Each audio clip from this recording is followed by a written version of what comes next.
12वी अर्थशास्त्राचा एक महत्त्वाचा टॉपिक आपण डिस्कस करत आहोत. भारतातील नाणे बाजार आणि भांडवल बाजार या धड्यातील अतिशय महत्त्वाचा टॉपिक नाणे बाजारातील संघटित क्षेत्र आणि नाणे बाजारातील असंघटित क्षेत्र. मागचे जर काही व्हिडिओ बघितला असाल तर आपण नाणे बाजारातील संघटित क्षेत्र बघितलं होतं, ज्याच्यामध्ये रिझर्व्ह बँक, व्यापारी बँक, त्याचबरोबर सहकारी बँक, DFI आणि DFHI अशा सगळ्यांचा समावेश होतो. ऑलरेडी आपण डिस्कस केलं. आजच्या व्हिडिओमध्ये आपल्याला पाहायचं आहे की असंघटित क्षेत्र. आता नाणे बाजार म्हणजेच काय, जिथून भारतातील व्यापाऱ्यांना, जिथून भारतातील लोकांना त्यांच्या दैनंदिन गरजा भागवण्यासाठी पैसे प्राप्त होत असतात. All right. आता संघटित क्षेत्र म्हणजेच काय, ज्याच्यावर शासनाचं कुठं ना कुठं देखरेख असतं, एखाद्या पर्टिक्युलर संस्थेचं देखरेख असतं, त्याला संघटित क्षेत्र म्हणतात. असंघटित क्षेत्र म्हणजेच अनऑर्गनाइज्ड सेक्टर, अशामध्ये कोणाचाही देखरेख नसतो. ज्या व्यक्तीकडून पैसे घ्यायलात त्याच्याच मालकीनं तुम्हाला व्याजदर त्याला द्यावं लागतं. सपोज जर तुम्ही व्यापारी बँकेकडून कर्ज घेत असाल, सपोज तुम्ही सहकारी बँकेकडून कर्ज घेत असाल, तर रिझर्व्ह बँकेने ठरवून दिलेल्या दराप्रमाणेच त्यांना त्या कर्जावर व्याजदर आकारावा लागतो. बट तुम्ही जर असंघटित क्षेत्राकडून जर कर्ज घेत असाल तर तिथं कुठल्याही प्रकारचं रिझर्व्ह बँकेचं किंवा सरकारचा हस्तक्षेप नसेल.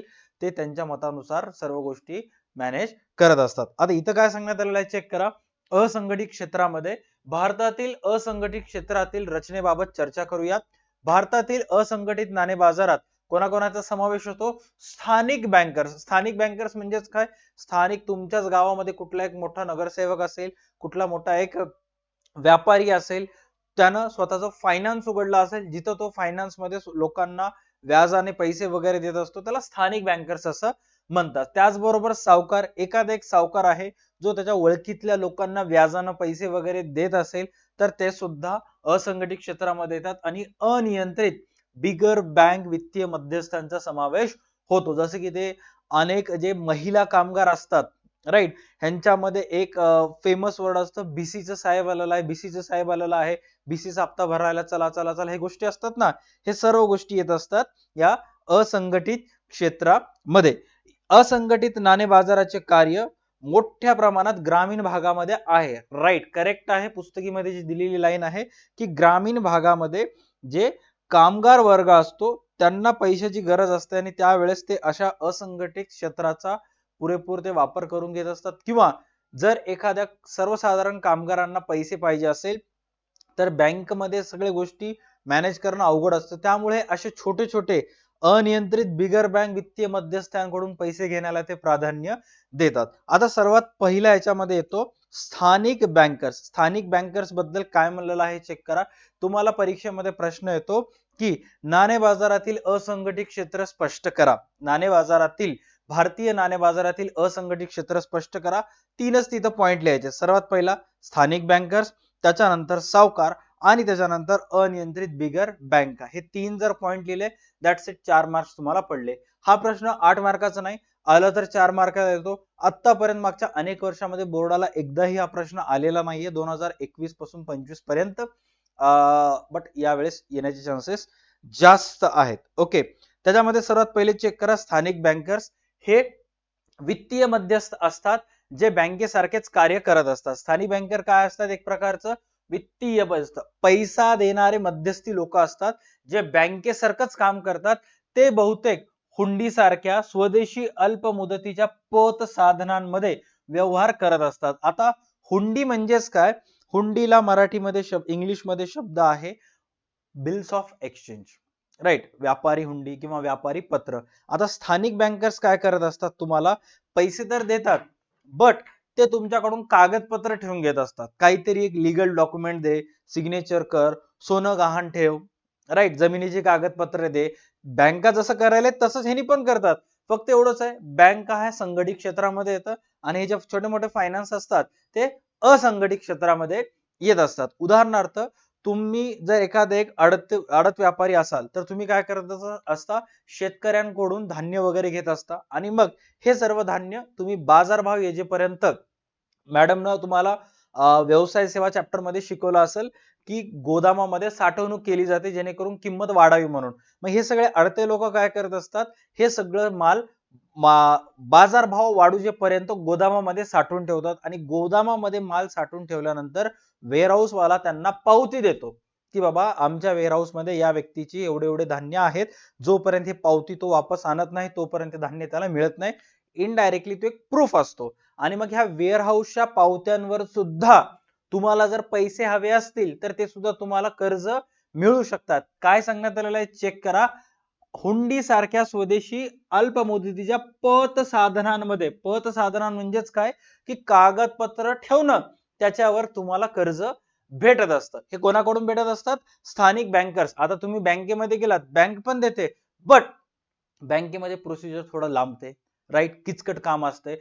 ह्यांच्याकडे गेलात झटमणनी पगडबिया होऊन जाते यांच्यामध्ये. ओके, त्यानंतर काय सांगण्यात आलेलं आहे, वेगवेगळ्या बाजारपेठेत व्याजाचे दर वेगवेगळे असतो. ऑब्व्हियसली साधे सिंपल लॉजिक आहे. जर तुम्ही मेट्रो सिटी मध्ये गेलात तर व्याजाचा दर कुठे जास्त असतो, ग्रामीण भागामध्ये आलात तर व्याजाचा दर कसा असतो, थोडं थोडं कमी असतो. स्थानिक बँकर्स बहुधा ठराविक विशिष्ट सामाजिक गटाशी संबंधित असतात. बँक सुविधा नसलेल्या भागातील निधीचा हा एक महत्वाचा स्रोत आहे. काय सांगण्यात आलेलं आहे बघा. आता मी ज्या ठिकाणी राहतो त्या गावाचं नाव आहे देगलूर.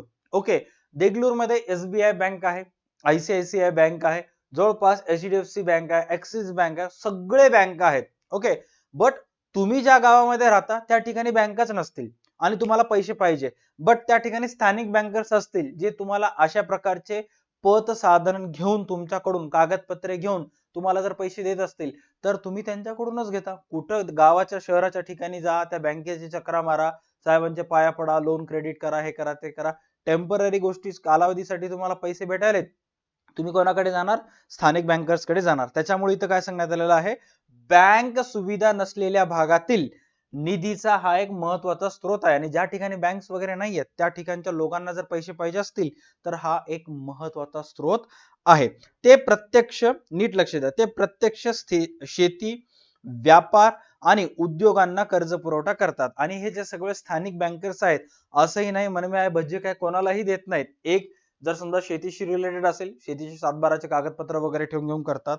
एखादा एक व्यापारी असेल, व्यापारी विपत्र त्याच्यावर तयार करण्यात येते, बिल्स ऑफ एक्सचेंज तयार करण्यात येते. किंवा मोठे मोठे उद्योगधंदे असेल तर इंडस्ट्रियलिस्ट लोकांना वगैरे त्यांचे जे पण काही फॅक्टऱ्या वगैरे आहेत, कारखान्याचे कागदपत्र वगैरे ते ठेवून, किंवा मी सांगितल्याप्रमाणे गोदामाची पावती रशीदवर सुद्धा ते देऊ शकत असतात. राईट. सराफी पेढी म्हणजेच काय, ज्वेलर्स वगैरे असतील, अडते, व्यापारी, दलाल इत्यादी. राईट, हे सगळे लोक कर्ज पुरवठा करत असतात. त्याच्यानंतर सर्वात महत्वाचा येतो सावकार. असं एखादं एक ग्रामीण भाग, आता हे जुन्या पिक्चर मध्ये तुम्ही बघितलं असाल, बट आता हे तुमच्या पुस्तकात दिलेले आहेत. आता ह्याचं ट्रेंड हळूहळू बदलून चेंज होत आहे, मॉडर्न वेज याच्यामध्ये येत आहेत. बट मी सांगतो, अगोदरच्या जमान्यामध्ये काय व्हायचं की जे ग्रामीण भागात एकदम गावखेडी ठिकाणी राहणारे जे लोक आहेत तिथं बँक नसायची, आणि मग तिथल्या लोकांना जर पैसे पाहिजे असेल त्यांचे डेली व्यवहार करण्यासाठी, तर ते गावातल्या एका सरपंचाजवळ किंवा सावकाराजवळ, सावकार इन द सेन्स की ज्याच्याजवळ जास्त पैसे आहेत,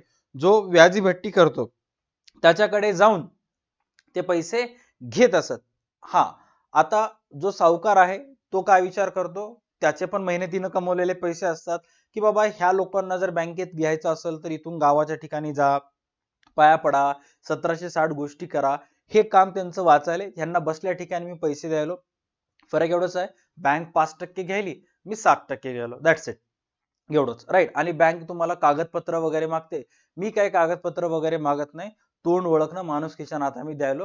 त्यामुळं कुठं ना कुठं बँकेपेक्षा सावकार लोकांचे कर्जाचा जो दर असतो तो जास्त असतो. आता इथं काय सांगण्यात आलेलं आहे, सावकार प्रामुख्याने ग्रामीण भागात काम करतात. सावकार सामान्यतः उच्च दराने व्याज आकारतात. सावकाराने दिलेली कर्जे बहुतेक अनुत्पादक हेतूसाठी असतात. उदाहरणार्थ शेतमजूर, सीमांत आणि अल्पभूधारक शेतकरी, कारागीर, छोटे व्यापारी इत्यादी घटक सावकाराकडून कर्ज घेत असतात. आता इथं काय सांगण्यात आलेलं आहे, चेक करा, की अनुत्पादक हेतूसाठी, म्हणजे सावकार जे लोक कर्ज द्यायलेत, असं नाही की बाबा एखाद्या एक उद्योगाला कर्ज द्यायलेत, एखाद्या एक व्यापाराला कर्ज द्यायलेत.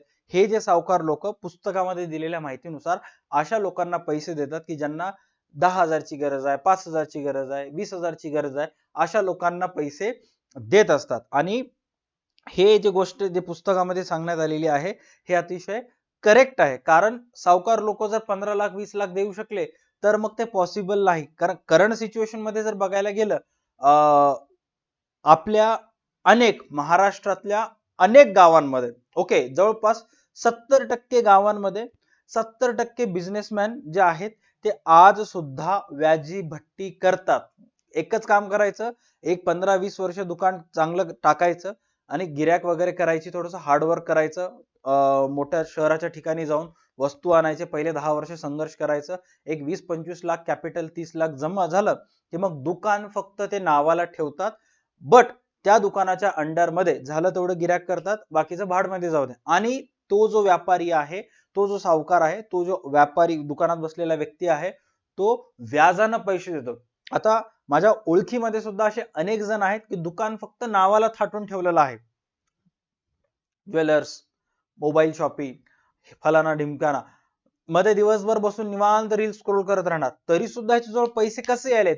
एक मात्र जरिया आहे, त्यानं काय केलं मागच्या 10-15 वर्षामध्ये व्यवस्थित मेहनत केला, 30-40 लाख रुपये जमवले, चांगल्या व्यक्तीला व्याजाने देऊन टाकला. एक मोठा एक व्यापारी असेल, ज्याची फॅक्टरी वगैरे आहे, त्याला 10 लाख रुपये देऊन टाकणं 1 वर्षासाठी, 2 रुपये शेकडानं. एखादा एक कापड दुकानदार आहे, त्याला पैशाची गरज आहे, त्याला 5 लाख रुपये देणं, 3 रुपये शेकडानं. असं करून महिन्याच्या शेवटी एक 50 ते 60 हजार व्याज आलं. बस समजा त्यांना आता बाकी काहीच हालचाल करणार नाही. जोपर्यंत हे व्याजाचं मीटर फिरत राहील तो तसंच राहील. ओके, असं आज आपल्या महाराष्ट्रामध्ये 50 ते 60% व्यापारी हेच काम करत आहेत. राईट, बाकी दुसरं तिसरं काहीच नाही. बट कुठं ना कुठं हे चुकीचं आहे, कारण एकदा तुम्हाला त्याची सवय झाली, ते मीटर यायची, पैसे यायची, मग हळूहळू हळूहळू हळू काम करण्याची क्षमता तुमच्यामध्ये कमी होऊन जाते. ज्या वेळेस ते मीटर येणं बंद झालं, मग तुमचं दिमाग काम करणं पूर्णच बंद होऊन जाते. मग अशा वेळेस 40 वर्षाचाच होता, किती चांगलं होता, काही बाकी नव्हती, काय नव्हती, तरी पण कस का मेला? दिस इज द रिझन. कारण वयाच्या 31 पासून 40 पर्यंत त्याला व्याजाचे पैसे खायची सवय पडली होते. 41व्या वर्षी नवीन कोणतं काम करायचं, नवीन कोणतं बिझनेस करायची, त्याच्यामध्ये असणारी क्षमता पूर्णपणे कमी झाली. आणि ज्या वेळेस व्याजाचे पैशाचे येणं बंद झालं, त्यावेळेस दिमाग चालला नाही, विषय खेळ समाप्त झाला. हे मेन कॉज रिझन आहे आपल्या महाराष्ट्रातल्या अनेक व्यापाऱ्यांचं. ह्याच्यावर व्यवस्थित लक्ष द्या. आता आपल्या पुस्तकामध्ये काय सांगण्यात आलेलं आहे की सावकार लोक शेतकरींना वगैरे कर्ज देतात, बट आजच्या जमान्यामध्ये जर तुम्हाला पैसे पाहिजे असेल तर ह्या सावकारांची जागा जी आहे ते आता अनेक प्रकारच्या मोबाईल ऍप न घेतलेलं आहे. धनी नावाचं मोबाईल ऍप आहे, ऍप ओपन करा, आधार कार्ड, पॅन कार्ड डिटेल्स टाका, बँक अकाउंट डिटेल्स टाका, 1 लाखाचं कर्ज एका मिनिटाच्या आत तुमच्या मोबाईल मध्ये पैसे येत असतात. क्रेडिट बी नावाचा ऍप आहे, तुमच्या मोबाईल मध्ये पैसे येत असतात. हा, एक गोष्ट खरी आहे की त्यांची जे रिकव्हरीची जी स्ट्रॅटेजी असते ते खूप बेकार असते. कारण ते काय करत असतात की तुमच्या कॉन्टॅक्ट नंबर, आता मी जर कर्ज घेतलं आणि मी पैसे देऊ शकलो नाही, तर ते काय करतात, माझ्या कॉन्टॅक्ट शोधतात की माझ्या ओळखीचं कोण आहे काय नाही ते, आणि मग आपल्याला फोन केलेली जी रेकॉर्डिंग आहे, शिवा दिलेली वगैरे, त्यांच्या रिकव्हरी एजंट्सला बेकार असतात. गावगुंडांना ते रिकव्हरी एजंट्स म्हणून हायर करत असतात आणि मग आपल्या फॅमिली मेंबर्सला टॉर्चर करणं, आपल्या फॅमिली मेंबर्सला आपली रेकॉर्डिंग पाठवणं, हे सगळे ते गोष्टी करत असतात जेव्हा गोष्ट येते रिकव्हरीची. त्याच्यामुळं आपल्या महाराष्ट्रातल्या आणि भारत सरकारने अशा प्रकारच्या ऍप्सवर बंदी घातलेली आहे. कारण जे कॉलेजची मुलं जे आहेत, आई वडिलांच्या नकळत त्यांचे बँक अकाउंट आणि पॅन कार्ड डिटेल्स त्याच्यावर टाकायलेत, पैसे उचलायलेत आणि ड्रीम 11 वर अशा ऍपवर पैसे लावत होते, ज्याच्यामधून त्यांनी जास्तीत जास्त पैसे कमवू शकेल. बट गव्हर्नमेंटला उशीर का होईना जाग आली, त्यांनी धनी ऍपला पण बंद केले, क्रेडिट बिल पण बंद करून टाकले आणि ड्रीम 11 सारख्या ऍपला सुद्धा त्यांनी बॅन करून टाकलेले आहे, जेणेकरून आपल्यासारख्या अनेक मुलांचे कुटुंब उद्ध्वस्त होण्यापासून त्यांनी वाचवलेले आहेत. ओके, आता हे झालं सर्व गोष्टी. एक लास्ट पॉइंट याच्यामध्ये सांगण्यात आलेला आहे, सद्यस्थितीत सावकारांच्या शोषण करण्याच्या प्रवृत्तीमुळे रिझर्व्ह बँकेने सावकारांच्या क्रियाकलापांवर निर्बंध घातले आहे. म्हणजे रिझर्व्ह बँक निर्बंध घातले म्हणजे काय, येते बँकेचे लोक सांगतात, गावामध्ये जनजागृती करतात की बाबा, जनजागृती करतात की बाबा पैसे घेऊ नका, हे करू नका, ते करू नका. बट ऍट द एंड लोकांना जेव्हा पैशाची गरज पडली तर रिझर्व्ह बँक व्यापारी बँकांना सांगते की लोकांना पैसे द्या. व्यापारी बँक हा देतो देतो म्हणते, रिझर्व्ह बँक निघून जाते. व्यापारी बँकेला जेव्हा सामान्य नागरिक पैसे मागायला जातो, व्यापारी बँक त्यांचे त्यांचे टोचे बाहेर काढतात. आणि मग नाईलाजानं हे जे शेतमजूर, सीमांत आणि अल्पभूधारक शेतकरी, कारागीर, छोटे व्यापारी इत्यादी जे लोक आहेत, यांना सावकाराकडून कर्ज घेण्याशिवाय काय पर्याय राहत नाही. बट आत्ताच्या जमान्यामध्ये येणारी पिढी सुशिक्षित आहे. आत्ताच्या जमान्यामध्ये सगळे लोक मेहनत करायले, त्यामुळं कर्ज खूप कमी घ्यायलेत. ज्या माणसामध्ये नवीन काम करायची क्षमता नाही, ज्या माणसामध्ये नवीन उद्योग करायची हिंमत नाही, ज्या माणसामध्ये नवीन काहीतरी करायचं साहस नाही, ज्याचा बुडाला बुरशी लागलेली आहे, ज्याच्यामध्ये काम करण्याची कॅपॅसिटी संपलेली आहे, ज्याच्यामध्ये व्याजाचे पैसे घेऊन निवांत आराम करायची सवय पडलेली आहे, असे लोक जे कर्जबाजारी आहेत, जे सर्वात महत्वाचं ज्यांना व्यसनानं ग्रासलेलं आहे, ज्यांचा दिमाग खराब झालेला आहे, त्यांना नवीन उत्पादन करून नवीन उद्योग करून स्वतःचं उत्पन्न जनरेट करायची कॅपॅसिटी संपलेली आहे, त्यांच्यासाठी एक मात्र व्यक्ती असतो पैशासाठी, तो म्हणजेच काय, सावकार. आणि काही काही लोकांची मानसिकता इतकी खराब झालेली आहे, नवीन काम केल्यापेक्षा माझ्या आईवडिलांना कमवून ठेवलेलं आहे, मी ते विकून माझं रोजीरोटी संपतो, मला माझ्या मुलांना पैसे वगैरे द्यायचे नाहीयेत, अशी सुद्धा मेंटॅलिटी असलेले लोक आपल्या समाजामध्ये वावरत असतात. तुम्ही जरा व्हिडिओ पाहत असाल तर एक गोष्ट लक्षात घ्या, काहीही झालं तरी कर्ज घ्यायचं नाही. काहीही झालं तरी तुमच्या सोबतचे कितीही पुढे जाऊ दे, काही होऊ दे, आपण मेहनत करून सर्व गोष्टी मॅनेज करायचं. घेतलंच कर्ज तर ते फेडायची धमक स्वतःमध्ये असली पाहिजे. ते फेडण्यासाठी वडिलोपार्जित संपत्ती विकायचा विचार तुम्ही करता कामा नये. All right, done. त्याच्यानंतर अनियंत्रित बिगर बँक. आता हे एकदम सोपं आहे. चिट फंड आहेत.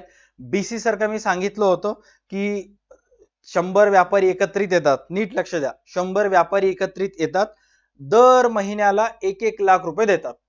किती महिन्याला? दर महिन्याला. आता 100 व्यापारी एकत्रित आले, दर महिन्याला 1-1 लाख रुपये दिले म्हणजे 1 करोड रुपये झाले. मग ते जमा झालेले जे 1 करोड रुपये आहेत, त्या 100 व्यापाऱ्यांच्या नावाची एक चिठ्ठी तयार करतात, 100 चिठ्ठ्या, आणि मग एकाधिक चिठ्ठी उचलणार. राईट. एकाधिक चिठ्ठी उचलल्यानंतर ज्याचंही नाव आलं ते 100 कोटी रुपये त्याला, सॉरी माय बॅड, 100 कोटी म्हणालो मी, 100 व्यापारी 1-1 लाख देतात, 1 कोटी रुपये जमा होतात आणि ते 1 कोटी रुपये त्या व्यापाऱ्याला जातात. दुसऱ्या महिन्यात वापस ते जमा होतात, वापस ते 1-1 लाख रुपये टाकतात आणि मग वापस एक चिठ्ठी काढतात आणि ज्याच्या नावाची चिठ्ठी आली त्याला ते 1 करोड रुपये जाणार. ज्या व्यक्तीला 1 करोड रुपये गेले त्या व्यक्तीला 1 लाखाच्या बदल्यात 99 लाख मिळाले. आता तो 99 लाख रुपये निवांत वापरू शकतो. अशा जवळपास गोष्टी 100 महिने चालतात आणि मग प्रत्येकाच्या नावाची चिठ्ठी असते आणि ज्या व्यक्तीच्या नावाची चिठ्ठी पहिल्या महिन्यात आली त्याच्या नावाची चिठ्ठी दुसऱ्या महिन्यात येत नाही, कारण त्याला पैसे मिळालेले आहेत. त्याला फक्त दुसऱ्या महिन्यात यायचं असतं, मीटिंगला बसायचं असतं, 1 लाख रुपये टाकायचं असतं. That's it. एवढं सिंपल आहे अनियंत्रित बिगर बँक, ज्याला चीट फंड सुद्धा म्हणतात. ह्याच्यामध्ये काय सांगण्यात आलेलं आहे, बँका वित्तीय मध्यस्थ, बँका वित्तीय मध्यस्थ या चिट फंड्स निधी कर्ज कंपन्यांचा समावेश होतो. चिट फंडातील सदस्य यामध्ये नियमित भरणा करतात. बघा, नियमित भरणा करतात, एकमेकांनी मान्य केलेल्या निकषांच्या आधारे बोली किंवा चिठ्ठी ड्रॉ पद्धतीने सदस्यांची निवड केली जाते. त्यानुसार गोळा केलेला निधी सदस्याला दिला जातो. बहुतांश चिट फंड केरळ आणि तामिळनाडूमध्ये कार्यरत आहेत. असं काही नाही उगोपाप त्या केरळ आणि तामिळनाडूचं नाव घेतलेलं आहे, तिथल्या लोकांना मराठी येत नाही म्हणून, बट असं काही नाही, सगळीकडेच चालत असतात. राईट. हे सगळे झाले अनियंत्रित बिगर बँक, ज्याच्यामध्ये निधी, चिट फंड्स आणि कर्ज कंपन्यांचा समावेश होतो. All right. बाकीचं जास्त एवढं काही इम्पॉर्टंट नाहीये. फक्त लक्षात ठेवा, असंघटित क्षेत्रामध्ये 3 व्यक्तींचा समावेश होतो. स्थानिक बँकर्स सर्वात पहिला, त्याच्यानंतर आहे सावकार आणि अनियंत्रित बिगर बँक. स्थानिक कशाचा समावेश होतो? सावकार आणि अनियंत्रित बिगर बँक. Right, done. अशा प्रकारे हा टॉपिक इथंच संपुष्टात आला. पुढच्या टॉपिक मध्ये आपण डिस्कस करूयात की भारताचा जो नाणे बाजार आहे, नाणे बाजार म्हणजेच काय, वापस सांगायलो, जिथं भारतातील उद्योजकांना पैसे प्राप्त होतात व्यापार करण्यासाठी, जिथं भारतातील लोकांना इथून पैसे मिळतात, त्याला नाणे बाजार असं म्हणतात. All right. आता ह्या भारताच्या विकासामध्ये किंवा भारताच्या नाणे बाजाराची भूमिका एक्झॅक्ट काय, की नाणे बाजार एक्झॅक्ट कसं रोल प्ले करायले, ते आपल्याला पुढच्या क्लासमध्ये बघायचं आहे. कारण ह्याचे काही फायदे सुद्धा आहेत आणि याचे काही तोटे सुद्धा आहेत, समस्या सुद्धा आहेत. हे अपकमिंग क्लासमध्ये आपण डिस्कस करूयात. आजच्या व्हिडिओसाठी एवढंच. व्हिडिओ आवडल्यास व्हिडिओला लाईक करा, चॅनलला सबस्क्राईब करा, प्ले स्टोअरला जाऊन DA2 अकॅडमीचा ॲप डाउनलोड करा. तुम्हाला जर ह्या सर्व टॉपिकचे नोट्स वगैरे हवे असतील, रेग्युलर लाईव्ह लेक्चर्स करायचे असतील, बिग बुल बॅच आपले DA2 अकॅडमीचे असतील, ज्यामध्ये रोज संध्याकाळी 6 ते 9 च्या दरम्यान लाईव्ह प्लस रेकॉर्डेड लेक्चर्स असतात, ते तुम्ही जॉईन करू शकता. अधिक माहितीसाठी डिस्क्रिप्शन मध्ये लिंक दिलेली आहे, चेक करा, किंवा आपल्या क्लासचा नंबर दिलेला आहे त्याच्यावर तुम्ही व्हॉट्सअपला मेसेज कॉल करू शकता. Tata bye, take care and stay connected.